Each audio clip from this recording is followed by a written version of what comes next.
Malayalam big boss season 7 ഇപ്പോൾ ഒരു ഉഗ്രൻ പ്രോമോ വന്നിട്ടുണ്ട് കേട്ടോ. ലാലേട്ടൻ നമ്മുടെ ആദിലെ എടുത്തിട്ട് കൊടയുന്നത്. ഇന്നലെ മുഴുവൻ അനീഷിനെയാണ് ചോദ്യം ചെയ്തത്. കഴിഞ്ഞ ഒരാഴ്ചത്തെ ആദിലയുടെ പെരുമാറ്റം കാണികളെ അസ്വസ്ഥരാക്കുന്നുവെന്ന് ലാലേട്ടൻ പറയുന്നു.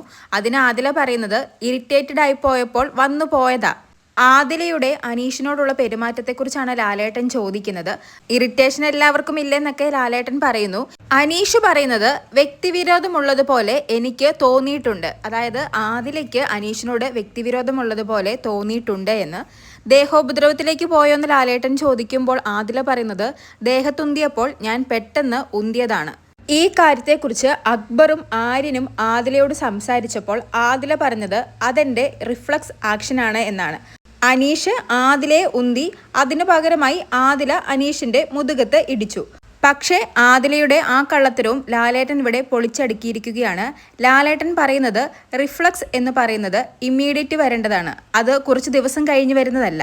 വീട്ടിലും ആദില ഇങ്ങനെ തന്നെയാണോന്ന് നൂറയോട് ചോദിക്കുന്നു. അപ്പോൾ നൂറ പറയുന്നത് ഇങ്ങനെ തന്നെയാ, ഇത് തന്നെയാ സ്വഭാവമെന്ന്.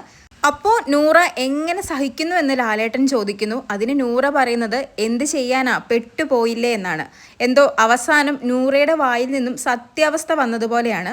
ഇതുകൊണ്ടാവാം ലാലേട്ടൻ ഇന്നലെ ഇമ്മ്യൂണിറ്റി കാർഡ് ആദിലയ്ക്ക് കൊടുക്കാതിരുന്നത്. വേറെ ആരെങ്കിലും തിരഞ്ഞെടുക്കുകയായിരുന്നുവെങ്കിൽ ലാലേട്ടൻ ചിലപ്പോൾ ആ ഇമ്മ്യൂണിറ്റി കാർഡ് കൊടുക്കുമായിരുന്നു. ആദില അതിന് ഡിസേർവിംഗ് അല്ലെന്ന് ബിഗ് ബോസിനും ലാലേട്ടനും തോന്നി. ആദില ഈ ഒരാഴ്ച വളരെ വെറുപ്പീരായിരുന്നു എന്ന് ലാലേട്ടൻ പറയാതെ പറഞ്ഞു.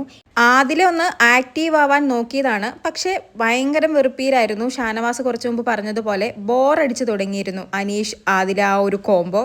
പിന്നെ ദേഹോപദ്രവം ചെയ്തതിന് അനീഷിന് ആദിലയോട് ഒരു വിരോധമോ അല്ലെങ്കിൽ ഒരു കംപ്ലൈൻറ്റോ ഇല്ലെന്നാണ് പറഞ്ഞത്. അതുകൊണ്ട് അതിൻ്റെ പേരിൽ എന്തെങ്കിലും പണിഷ്മെൻറ്റ് കൊടുക്കുമോ ഇല്ലയോ എന്നൊന്നും അറിഞ്ഞുകൂടാ.